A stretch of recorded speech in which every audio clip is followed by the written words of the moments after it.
दोस्तों नमस्कार।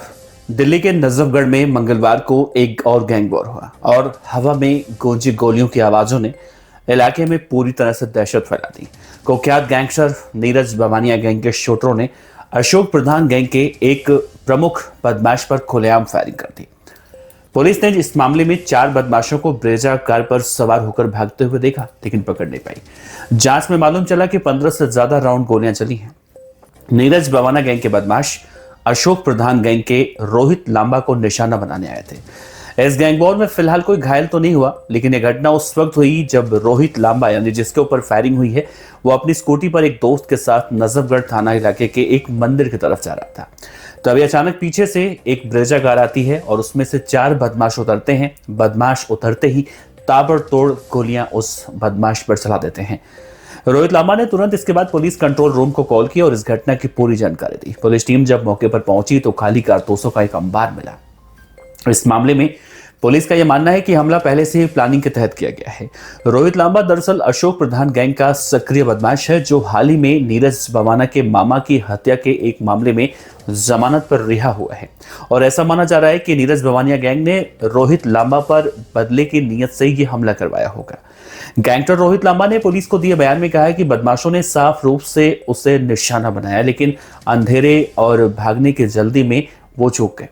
पुलिस ने इस मामले में एफआईआर दर्ज की है। सीसीटीवी फुटेज, मोबाइल लोकेशन और गवाहों के बयानों के आधार पर बदमाशों की तलाश इस वक्त तेज कर दी गई है। ये रोहित लांबा पर दरअसल पहला हमला नहीं है। इससे पहले गैंगस्टर हिमांशु भाऊ गैंग ने भी उस पर हमला करवाया था, क्योंकि हिमांशु भाऊ और नीरज बवाना गैंग दोनों किसी जमाने में मर्ज बताए जाते थे, जिसमें वो बाल उस हमले में भी वो बाल ही बच गया था। दिल्ली एनसीआर में गैंग वॉर का सिलसिला बहुत तेजी से बढ़ रहा है, जहां नीरज बवानिया, अशोक प्रधान और हिमांशु भाऊ जैसे अपराधी गैंगों के बीच पुरानी दुश्मनी ने इस वक्त सड़कों को युद्ध का मैदान बना दिया है। नीरज बवाना गैंग दिल्ली हरियाणा बॉर्डर पर अपनी कथित सुप्रीमेसी के लिए कुख्यात है, जबकि अशोक प्रधान गैंग पुरानी दुश्मनी को लेकर लगातार टकराव में रहा है। अब ऐसे में शुरू में ये मामला दोनों गैंग के बीच में पुरानी रंजिश का ही बताया जा रहा है। रोहित लांबा पहले से कई आपराधिक मामलों में शामिल रहा है, ये जानकारी निकलकर सामने आई। रोहित लांबा जैसा मैंने कहा कि अशोक प्रधान गैंग का एक एक्टिव मेंबर है और नीरज बवाना के मामा के हत्या के मामले में वो शामिल था। वहीं पुलिस अब इन सभी फरार बदमाशों की तलाश में जुट गई है। और एक अन्य मामले में भी देखें तो राजधानी दिल्ली के करावल नगर इलाके में भी अज्ञात हमलावरों ने ताबड़तोड़ गोलियां बरसाकर एक युवक की हत्या कर दी और मौके से वहां से भी वो फरार हो गए। मृतक की पहचान 30 साल के रोहित यादव के रूप में हुई और वो गाजियाबाद के भोपुरा का रहने वाला बताया गया। शुरुआती जांच में सामने आया कि 2 से 3 अज्ञात हमलावरों ने रोहित यादव पर ताबड़तोड़ गोलियां चलाई और वारदात को अंजाम देने के बाद वहां से वो फरार हो गए। पुलिस ने फिलहाल उस पूरे मामले में इलाके की घेराबंदी करके जांच पड़ताल शुरू कर दी है। लेकिन जिस तरह से हमने देखा, जिस गैंग वॉर की चर्चा मैं कर रहा हूं, नीरज बवाना गैंग के बदमाशों ने अशोक प्रधान गैंग के रोहित लांबा के ऊपर फायरिंग की, यानी कि वो बदले की नीयत से आए थे।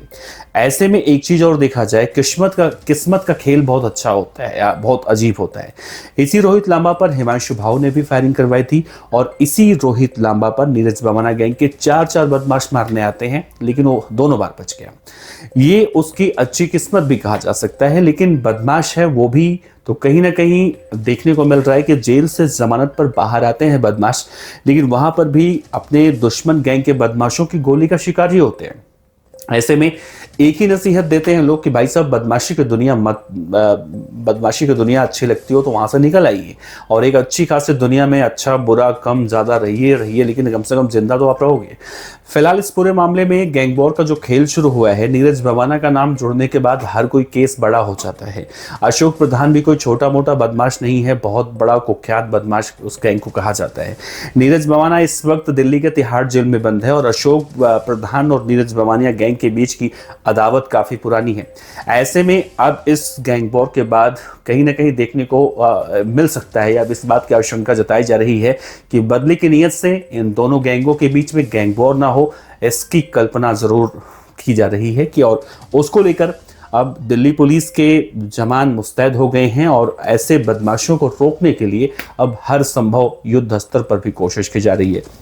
लेकिन दोस्तों बताइए, नीरज भवाना को आप जानते ही हैं, अभी हाल ही में वो अपनी पत्नी से मिलने दिल्ली के एक अस्पताल में एक दिन के कस्टडी पैरोल पर बाहर आया था और उसका जिस तरह से टशन देखने को मिला, लंबे बाल, जीन्स, सफ़ेद शर्ट और हाथों में बिस्लेरी की बोतल, मतलब बहुत ही ज़्यादा टशन में था। तो नीरज भवाना को उस वक्त दो लोग देखने भी आए थे कि भाई नीरज भवाना कितनी बड़ी चीज़ है, कितनी बड़ी हस्ती है।